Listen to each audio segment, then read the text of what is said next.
श्री सत्यनारायण कथा का द्वितीय अध्याय सुनिएगा।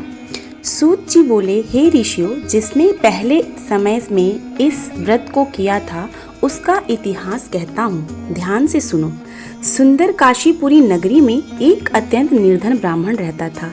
भूख प्यास से परेशान वह धरती पर घूमता रहता था। ब्राह्मणों से प्रेम करने वाले भगवान ने एक दिन ब्राह्मण का वेश धारण करके उसके पास जाकर पूछा, हे विप्र, नित्य दुखी होकर तुम पृथ्वी पर क्यों घूमते हो? दीन ब्राह्मण बोला, मैं निर्धन ब्राह्मण हूँ, भिक्षा के लिए धरती पर घूमता हूँ। हे भगवान, यदि आप इसका कोई उपाय जानते हो तो बताइए। वृद्ध ब्राह्मण कहता है कि सत्यनारायण भगवान मनवांछित फल देने वाले हैं, इसलिए तुम उनका पूजन करो। इसे करने से मनुष्य सभी दुखों से मुक्त हो जाता है। वृद्ध ब्राह्मण बनकर आए सत्यनारायण भगवान उस निर्धन ब्राह्मण को व्रत का सारा विधान बताकर अंतर ध्यान हो गए। ब्राह्मण मन ही मन सोचने लगा कि जिस व्रत को वृद्ध ब्राह्मण करने को कह गए हैं, मैं उसे जरूर करूंगा। यह निश्चय करने के बाद उसे रात में नींद नहीं आई। वह सवेरे उठकर सत्यनारायण भगवान के व्रत को निश्चय कर भिक्षा मांगने के लिए चला गया। उस दिन निर्धन ब्राह्मण को भिक्षा में बहुत सा धन मिला, जिससे उसने बंधु बांधवों के साथ मिलकर श्री सत्यनारायण भगवान का व्रत संपन्न किया। भगवान सत्यनारायण का व्रत संपन्न करने के बाद वह निर्धन ब्राह्मण सभी दुखों से छूट गया और अनेक प्रकार की संपत्तियों से युक्त हो गया। उसी समय से यह ब्राह्मण हर माह इस व्रत को करने लगा। इस तरह से सत्यनारायण भगवान के व्रत को जो मनुष्य करेगा वह हर प्रकार के पापों से छुटकारा पाकर मोक्ष को प्राप्त करेगा। जो मनुष्य इस व्रत को करेगा वह भी सभी दुखों से युक्त हो जाएगा।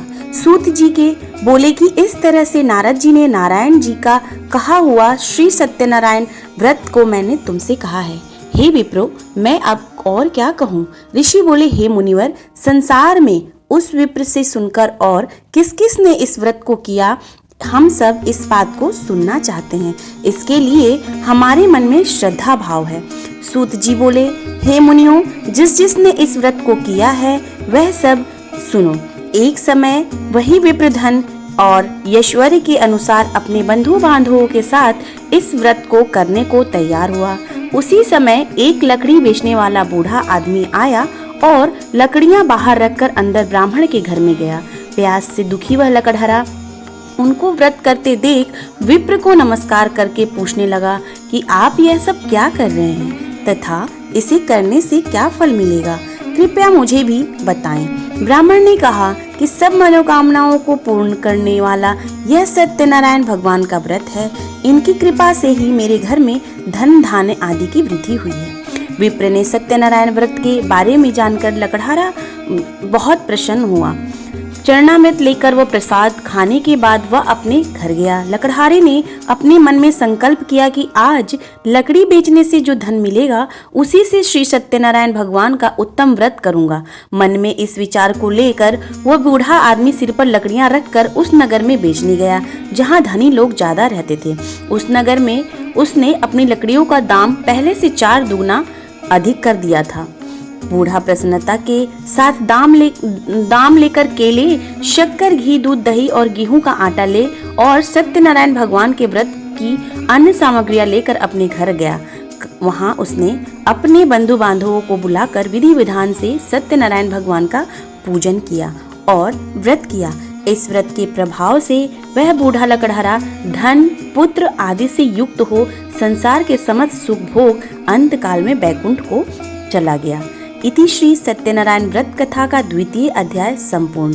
श्रीमन्नारायण नारायण हरि हरि, श्रीमन्नारायण नारायण हरि हरि। श्री सत्यनारायण भगवान की जय हो। हे सत्यनारायण भगवान, जैसे आपके व्रत करने वाले, पूजा करने वाले विप्रों का आपने कल्याण किया, उसी प्रकार हम सब बच्चों पे भी अपनी कृपा दृष्टि बनाए रखिएगा। जय श्री सत्यनारायण भगवान की जय।